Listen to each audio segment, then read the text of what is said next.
Hello बच्चों, कैसे हैं आप सभी लोग। आज हम आपको पढ़ाएंगे the Sands of D. Charles Kingsley ने लिखी हुई है ये पोएम। बहुत ही दुख भरी पोएम है।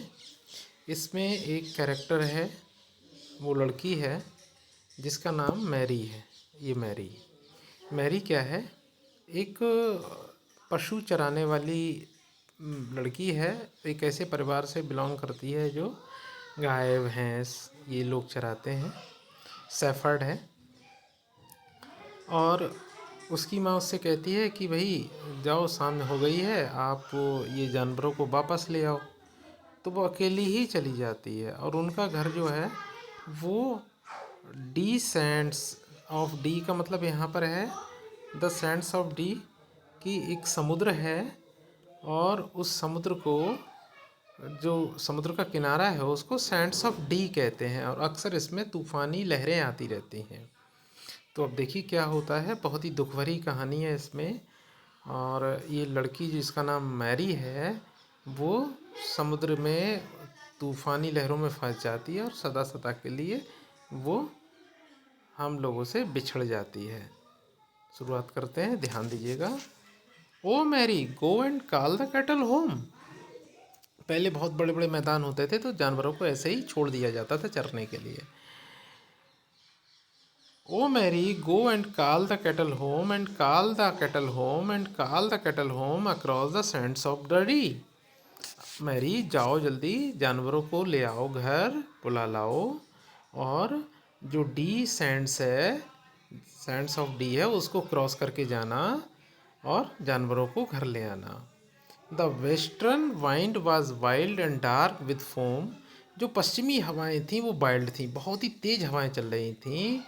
और डार्क विद फोम, ये जो समुद्र की जो लहरें थीं वो झाग जैसी उठ रही थी।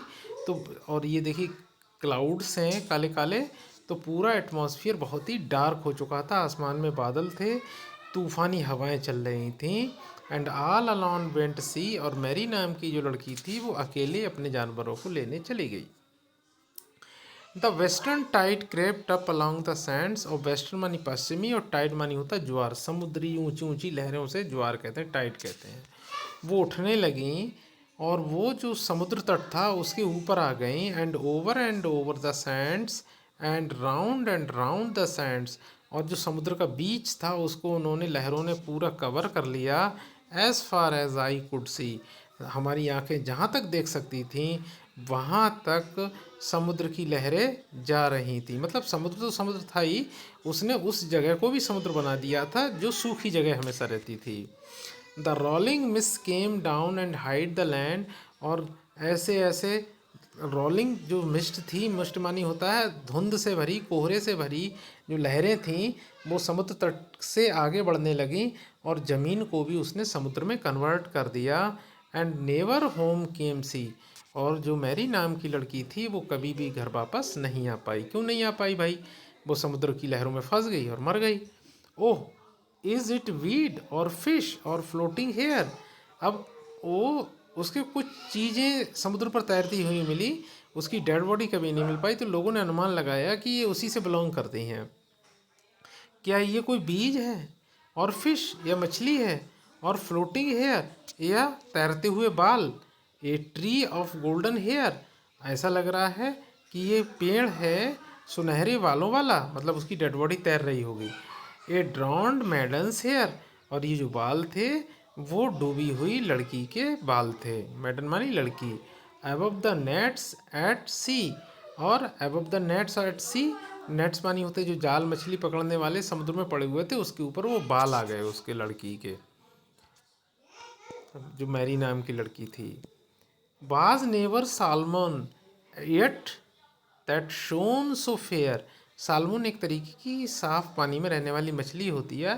तो यहाँ पर पोइट कहते हैं कि सालमन भी इतनी चमकदार नहीं चमकती थी जितनी वो लड़की के बाल या उसकी डेड बॉडी चमकी थी। इतनी खूबसूरत लड़की थी। Among the stakes of Dee. Stake का मतलब होता है स्टॉक और बाक। तो जहाँ पर किसके बीच में, डी का जो सीसोर था, देखो यहाँ पे स्टेक्स मानी हेयर है। यहाँ पर जितना कि समुद्र का जो डी नाम का समुद्र तट था उस पर उस लड़की के बाल चमके या उस लड़की की डेड बॉडी चमकी, इतनी खूबसूरत खूबसूरत चमकी। स्टेक्स मानी हेयर यहाँ पर। They rowed her in across the rolling foam, they rowed her in across the rolling foam, और वो उस लड़की की डेड बॉडी को जो समुद्र की लहरों के ऊपर जो बड़े बड़े झाग थे उससे तैरते हुए ले आए। The cruel crawling foam, the cruel hungry foam.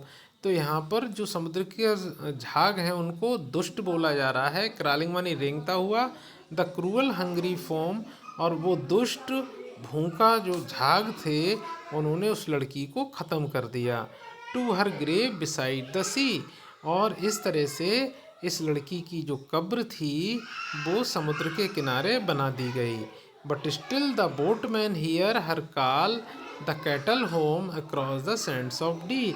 लेकिन आज भी जो नाविक हैं वो ये सुनते हैं कि वो लड़की जो मैरी नाम था जिसका, वो अपने जानवरों को बुला रही है और वो कह रही है चलो घर चलो, across the Sands of D, और उसकी आवाज़ सैंड्स ऑफ डी पर, डी के समुद्र तट पर आज भी सुनाई देती है।